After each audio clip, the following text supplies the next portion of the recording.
안녕하십니까. 감사 스마일입니다. 1월 24일 토요일 아침 방송 기쁘게 시작하겠습니다.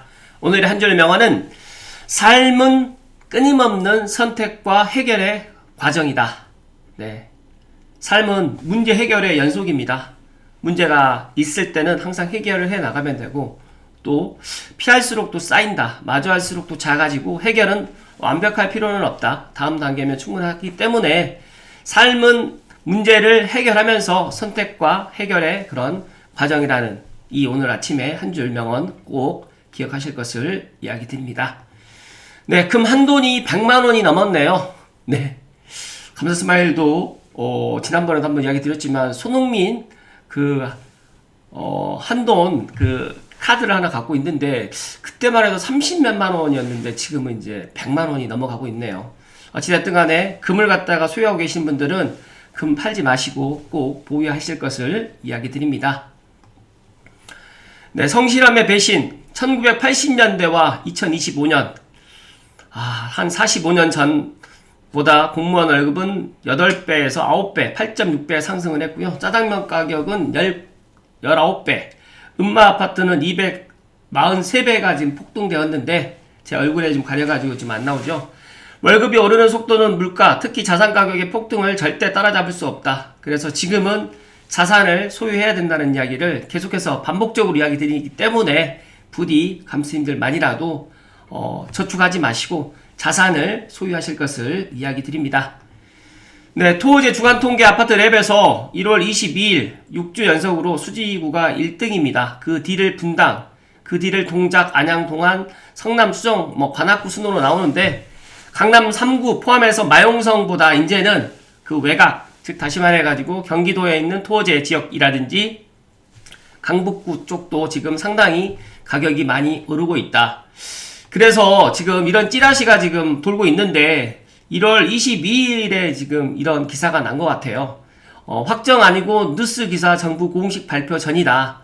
생애 최초 주담대 15억 이하, 15억에서 25억 사이는 이렇게 주담대를 갖다가 6억에서 4억, 4억에서 2억, 그 다음에 전세대출 DSR도 규제지역 1주택자는 전세대출을 차단하겠다. 그리고 이제 뜨거웠던 규제지역 지정 확대, 안양시, 만안구, 구리시, 군포시, 부천시, 통탄까지는 이해를 하는데 이 일산이 들어갔어요. 그래서 왜 일산이 들어갔는지까지 막 여러 가지로 이제 감사스마일에게도 이렇게 문의를 주시고 또 댓글을 남기신 분들 계시는데, 제가 조금 이따 이야기를 드릴까 하다가 바로 이야기 드릴 수 있도록 하겠습니다.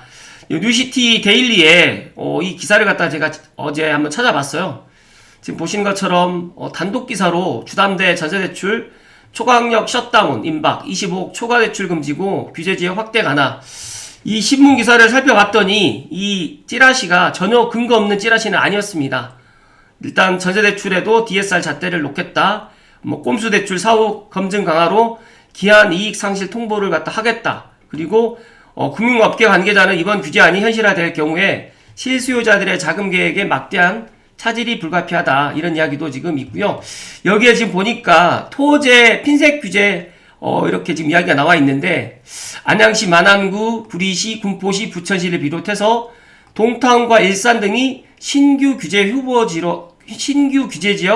후보지로 거론되고 있다라는 이 이야기를 보면서, 사실 일산 조정지역 이야기는 제가 작년에 최황수 교수님의 부동산 행동경제학 관련해가지고 이제 강연을 듣는 도중에도 이런 이야기가 나왔는데, 저는 모르겠습니다. 다음 주에 4차 부동산 대책이 나올 수도 있겠지만, 제가 판단했을 때는 일산까지, 고양시까지는 묶이지는 않겠지만, 지금 안양시 만안구라든지 구리시라든지 부천이라든지 동탄 같은 경우에는 지금 묶일 가능성이 있을 것 같다라는 말씀 드리면서, 모르겠어요. 지금 앞서서 말씀드렸던 이 찌라시를 갖다가 통해서 정부에서 이런 여론을 살피고 난 다음에 또 할지는 모르겠지만, 중요한 거는 이 4차 대책이 어찌됐든 간에 생애 최초 주담대라든지 전세대출 DSR이라든지 규제지역 지정 확대는 아마 논의가 지금 되고 있는 것 같다라는 것들을 아시면 좋을 거라는 말씀 드리면서, 확실하게 이제 다음 주나 예를 들어서 1월 말 전에 정부에서 대책 발표된다고 했으니까 대책 발표 이후에 또 말씀드리겠지만, 저는 4차 대책 발표되기 전에 지금 움직여야 된다는 말씀을 거듭거듭 강조해서 이야기 드립니다. 그리고 이거는 AI 시대를 살아갈 우리 자녀들에게 필요한 것은 단순히 AI와 대화하는 기술이 결코 아니고요. 세 가지가 중요하다고 생각을 하는데요. 첫 번째, 비행 능력. 두 번째는 직접 무언가를 만들어보는 실행력. 그리고 세 번째로는 창조적 파괴 능력입니다. AI는 지금 우리가 지금 마주하고 계시는 분들도 계시겠지만 거대한 파도와 같다. 이 파도에 휩쓸려서 직업을 잃는 피해자가 될 것인지 아니면 파도 위에 올라타서 전 세계를 무대로 불을 거머쥐는 파괴자가 될 것인지는 오직 우리의 실행력에 달려있다. 그래서 대한민국이 증강인간의 중심지가 되어서 다시 한번 세계의 주역으로 우뚝 서기를 간절히 바랍니다. 라는 이 이야기를 오늘 아침에 이야기 드리는데요. 이 이야기는 감사 스마일이 최근에 이제 박종훈님의 경제 로드맵이라는 멤버십 강연을 듣고 있는데 지식 한방 정규 칼럼에서 이런 이야기가 나와 있습니다. AI 시대 증강인간만이 살아남는다. 전문직을 지켜주려던 면허라는 해체가 지금 이루어지고 있고요. 경계 없는 일자리가 파괴가 되고 있습니다. 그리고 더욱 충격적인 거는 지금 직원 한 명이 쉽게 말해갖고 유니콘 기업을 운영하고 있습니다. 이렇게 파괴적인 변화의 이면에는 새로운 생존 모델이 지금 자라나고 있고 미국에서는 앞서서 말씀드렸던 것처럼 단 한 명의 직원이 기업 가치 1조 원을 기록하는 솔로 유니콘 시대가 화두로 떠오르고 있습니다. 결국 핵심은 어떤 직함을 가졌느냐가 아니라 AI를 자신의 근육처럼 활용해서 능력을 수십 배로 키우는 증강인간이 될 수 있느냐에 달려있다. 그래서 규제 족쇄라든지 10만 증강인간 양경, 그러니까 증강인간을 갖다가 우리가 지금 되어야 된다라고 이야기를 했고, 앞서서 이제 세 가지가 중요하다고 이야기 드렸던 기획 능력이라든지 직접 무언가를 만들어보는 실행력이라든지 창조적 파괴 능력까지도 우리가 갖춰 나가야 된다는 이 이야기를 감사 스마일이 감스님들께 특별히 이야기 드리니까 꼭 이 부분 놓치지 마시고 꼭 본인들의 그런 주어진 일터에서 아니면 본인들의 그런 사업장에서 이런 것들을 말 그대로 이제 적용해서 해 나가기를 기원드립니다. 감사 스마일도 아침 방송 마치고 이 AI를 통해 가지고 제가 썸네일도 만들고 설명란이라든지 여러 가지 것들을 만들면서 정말 이 AI 시대에 우리가 진짜 성큼 다가와 있고 또 AI를 갖다가 모르면 안 되고 그리고 이제 우리가 새로운 것들을 배워 나가는 데 있어서 두려워하면 안 된다라는 이야기를 드립니다. 감사 스마일도 어제 OBS 프로그램을 조금 업그레이드를 했어요. 전에는 오른손을 올리게 되면 왼쪽으로 이제 됐는데 지금은 오른손을 올리면 오른쪽으로 지금 되어 있고 또 모니터 원형 얼굴로 해가지고 이렇게 원형 얼굴 또 모니터 플러스 원형 얼굴 해가지고 다양하게 감스님들께 또 좋은 또 정보를 갖다 드리기 위해서 감사 스마일도 더욱 노력하고 있다라는 이야기를 추가로 덧붙입니다.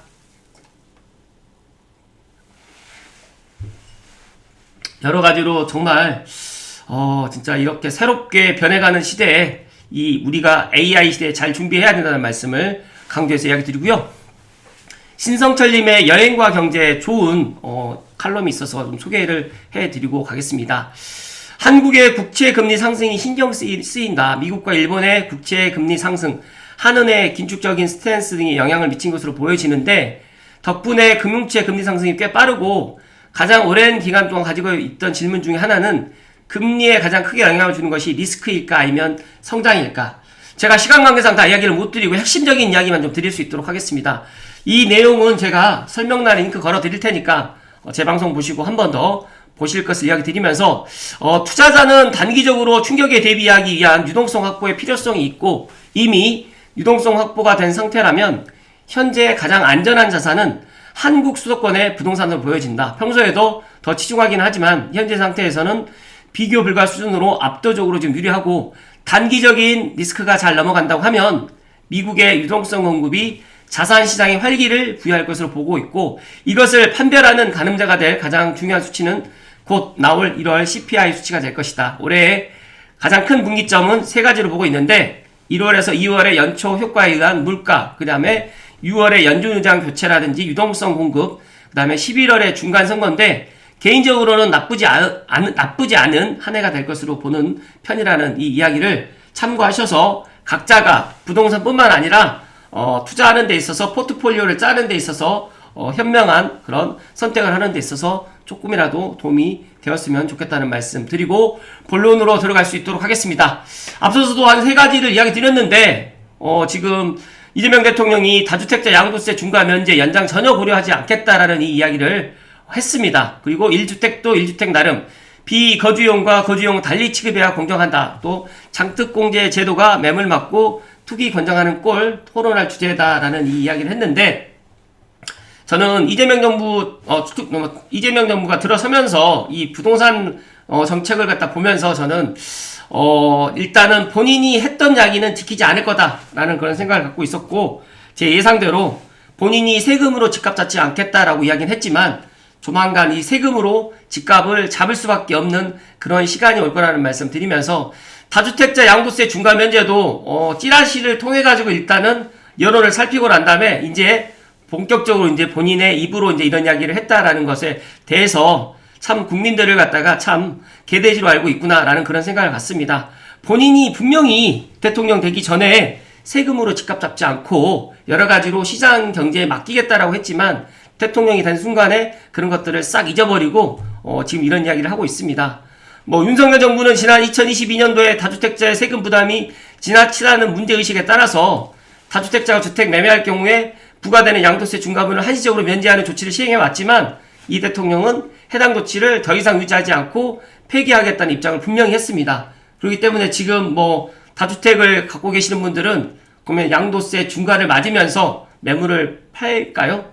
저는 그렇게 하지 않을 거다는 말씀 드리면서 제가 26년에 3대 절벽을 예상을 했잖아요. 매물 절벽, 공급 절벽, 대출 절벽. 그런데 이 양도세 중과 부분까지도 이제 이재명 대통령이 본인의 입으로 이제 안 하겠다고 이야기했기 때문에 아마 이 매물 절벽은 더 크게 될 거라는 말씀 드리면서 더 나가서 이제 여기에서 추가적으로 6월 3일 지방자치단체장 선거가 끝나고 나면 재산세라든지 종부세 부분도 기존에 가지고 있었던 입장과 정반대되는 입장으로 해가지고 아마 많은 것들을 다른 포지션으로 해가지고 이야기를 할 거라는 말씀 드립니다.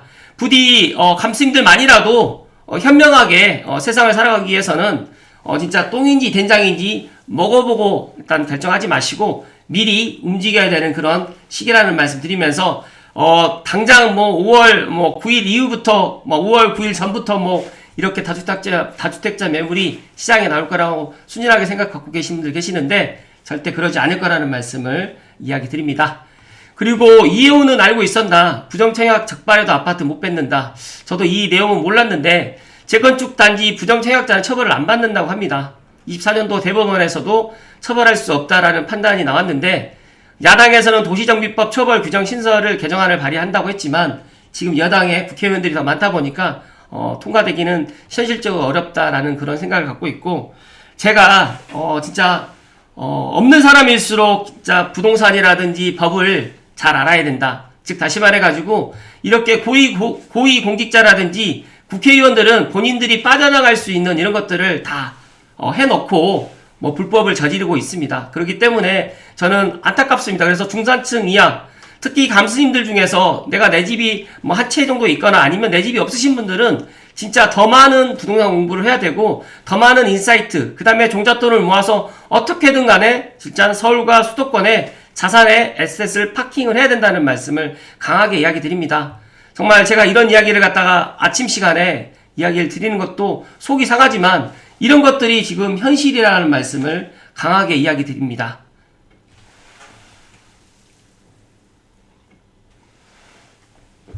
저는 이재명 정부의 그런 대통령님 포함해가지고 만약에 진짜 다주택자들을 갖다가 적대시하고 다주택자들의 약간 악마를 하는 그런 것들을 보면서 본인들은 다주택이 아니신 분들 1주택만 갖고 계신 분들이야 상관없겠지만 2주택 이상 있으신 분들은 과연 어떤 이야기를 갖다가 하게 될지는 참 궁금하기도 하지만 제가 정치적인 이야기를 갖다 드리지 않는다고 했기 때문에 각자가 한번 현명하게 생각을 해보시면 좋을 것 같고 앞서서 지금 이야기 드렸던 것처럼 주담대 전세대출 그리고 이제 규제지역 진짜 토지로 다 묶여버리고 나니까 만약에 내가 이 집을 갖다 팔려고 해도 임차인이 있어가지고 집을 팔지 못하고 그러다 보니까 어쩔 수 없이 이제 임차인에게 돈을 주면서 퇴거를 갖다가 요청할 수밖에 없는 이런 것들이 지금 자꾸 잘못되는 것들이 지금 반복되고 있잖아요. 그렇기 때문에 저는 이 부동산 대책만큼은 진짜 시장에 맡겨야 놔야 된다라는 이야기를 다시 한번 강조해서 이야기 드리면서, 과연 이제 4차 대책이 나오면 집값이 안정이 되고 또 사람들이 집을 갖다 사지 않고 그냥 억눌러 있을 거다라고 생각을 갖겠지만 아닙니다. 더 많은 사람들이 이제 내 집 마련을 갖다가 더 할 거라는 그런 생각을 갖고 수요가 더 몰릴 수밖에 없다. 그 수요를 갖다 차단할 수 있는 방법은 대출을 안 해주면 된다라는 이런 생각을 갖고 계시는데, 시장의 논리에 맡겨야 된다는 이야기를 다시 한번 강조해서 이야기 드립니다. 마지막으로 리틀백님의 커피챗 내용이 너무 좋아서 짤막하게 좀 소개를 해드리겠습니다. 지금은 점수판이 아닌 경기장을 주시해야 하는 시간입니다. 거래량이 정말 많이 늘고 있고 거래가 재개되는 곳 역시 늘고 있습니다. 그리고 거래가 확산되는 속도 또한 예상보다 빠릅니다. 그래서 지금은 점수판에 찍힌 숫자보다 경기장을 주시해야 되는 타이밍이라고 생각되고, 눈에 보이는 몇 건의 거래보다, 그리고 신고가나 거래 가격 하나하나에 집착하기보다는 그 거래가 어디에서 시작됐고 어떤 방향으로 번지고 있는지를 차분히 지금 살펴볼 필요가 있는 구간이다. 최근에 이제 많은 사람들이 설 명절 이후에 내 집 마련을 갖다 해야 되겠다라고 생각을 갖고 있는 분도 많이 있고, 더 나아가서 또 최근에 또 이제 대출이 안 나와서 또 못 하시는 분도 상당히 많이 있는데, 저는 어찌됐든 간에 나의 능력에 맞춰가지고 지금은 움직여야 된다는 말씀 드리면서, 만약에 이제 4차 부동산 대책이 나와서 기존 대출보다 더 줄어든다라고 하면 지금 이제 더 가격이 올라갈 수밖에 없을 거라는 생각이 들면서, 이제 오히려 이제 15억 이하 그리고 12억 이하, 저는 이제 9억 이하에 있는 이런 아파트 시장이 진짜 좋은 반응을 또 보일 거라는 말씀 드리면서, 갈아타기의 공식은 늘 같습니다. 내 집과 갈아탈 집의 갭이 최대한 줄었을 때 움직이는 것이 정석인데, 이 판단은 누구에게나 똑같을 수는 없기 때문에 각자가 주어진 여건에 맞춰가지고 잘 판단하시면 좋을 것 같고, 다주택자 중과 유예 및 중과 회피 금매 과연 얼마나 나올까요? 리틀백님께서도 그렇게 많이 나오지는 않을 거다라는 이야기를 해주셨는데, 저는 지금 시장에 다주택자들이 이렇게 많지가 않아요.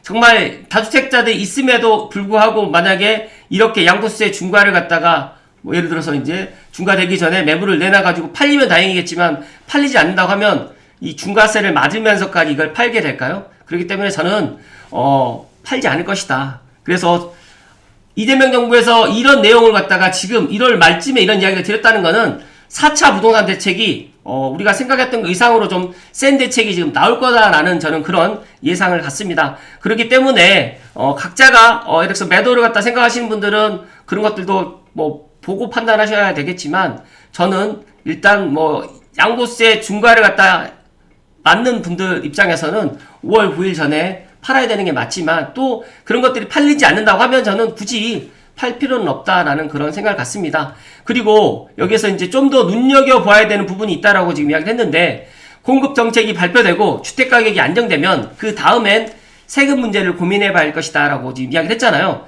그러면 이제 앞서서 제가 이야기 드렸던 것처럼 올해 6월 지방선거 이후가 될 거라고 생각이 되는데, 지금 다주택자들의 상황은 어떨까요? 급매로 처분하려고 할까요? 그리고 다주택자에 대한 규제가 들어가도 시장에 나올 수 있는 매물은 한정적입니다. 그리고 세입자가 있는 경우는 내놓기가 정말 힘듭니다. 제가 어제 방송 시간도 이야기 드렸지만 뭐 800만원, 1000만원, 5천만원을 주면서 세입자를 내보내가지고 팔리면 다행인데, 만약에 팔리지 않을 경우에는 어떻게 할 겁니까? 그렇기 때문에 저는 양도세를 16억, 뭐 몇 억을 내는 것보다 보유세를 1년에 1억씩 낸다고 치고 4년만 버티면 되는 게 낫다라고 이렇게 또 생각하는 분들도 있을 거기 때문에, 이런 분들은 현금을 쌓아놓고 사는 사람은 없기 때문에 그동안의 보유세는 어디서 거둘까요? 전세가 오르는 시기, 또 전세가를 올려서 대응할 수밖에 없고, 또 반전세가 그 해답이 될 수밖에 없다는 말씀 드리면서, 왜 이렇게까지 해 나가는 걸까? 저는 안타깝기 그지없지만 진짜로 이재명 정부에서는 지금 중산층 이하 서민들에게 내 집 마련을 갖다 권하는 것이 아니라 지금 너네는 집을 사지 말고 월세, 임대를 살아야 되고, 또 3기 신도시라든지 LH에서 제공되는 임대아파트에서 계속적으로 거주해라라는 그런 이야기로밖에 들리지 않는다는 말씀 드리면서 마무리 지을 수 있도록 하겠습니다.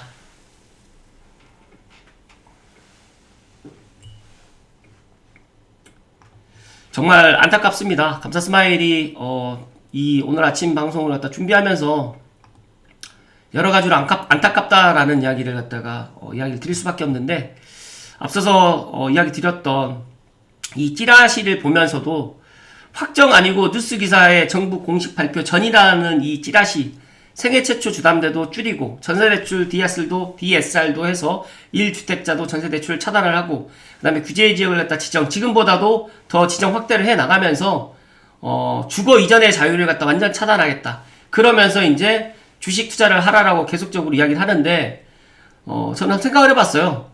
왜 주식 투자를 하고 뭐 부동산 투자하지 말라고 하는 걸까? 부동산을 갖다 공급을 갖다 많이 하고 시장에 맡겨놓으면 되지 않을까라는 그런 생각을 많이 가지면서도, 감사 스마일이 만약에 소득이 정말 많으신 분들은 부동산 투자하지 않으셔도 됩니다. 저 또한 제가 군생활 전역하고 난 다음에 가장 피부로 알았던 게 이 집 문제였거든요. 그렇기 때문에 제가 집장만을 갖다가 최 1순위로 했었고, 지금도 그 선택에 후회는 없습니다. 그런데 지금 2030 세대들이 이 집장만에 대해서 그동안 생각하지 않았지만, 지금은 이 유동성, 그러니까 돈의 가치가 진짜 정말 똥까지는 아니지만 정말 우리 한국의 화폐 가치가 정말 하락하고 있잖아요. 그렇기 때문에 돈을 모아서 내 집장만 한다는 건 더욱 힘들기 때문에 지금이라도 어찌됐든 간에 대출 레버리지를 일으켜가지고 내 집장만을 하려고 하시는 분들이 더 많다 보니까 수요는 증가하고 있고 공급은 없고, 그리고 예전에는 빌라라든지 오피스텔이라든지 다가구라든지 단독에도 거주했지만 지금은 많은 사람들이 다 아파트를 선호하고 있기 때문에 서울과 수도권의 아파트 공급은 안 되고 있는 상황에서 아파트를 갖다 더 많은 사람들이 원하기 때문에 가격은 올라갈 수밖에 없다.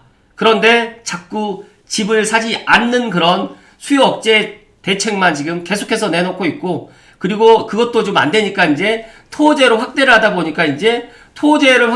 보니까 강남 3구라든지 마용성보다 이제 그 외곽으로 지금 확산되고 있고, 그러다 보니까 외곽으로 더 확산되기 전에 또 외곽까지도 지금 틀어막겠다라는 이 이야기가 지금부터 흘러나오는 것들을 보면서 진짜 26년 정말 이 부동산 시장이 더욱더 걱정이 되고, 부디 감독님들만이라도 진짜로 이 정부의 이런 부동산 대책을 신뢰하지 마시고 지금이라도 행동해야 된다는 이야기를 마지막으로 이야기 드리면서 1월 24일 아침 방송 마칠 수 있도록 하겠습니다. 진짜로 이게 만약에 4차 부동산 대책 이 찌라시 내용이 다 사실대로 된다고 하면 그 파급 효과는 더 클 거라는 말씀을 마지막으로 이야기 드립니다. 행복한 주말 되십시오. 고맙습니다.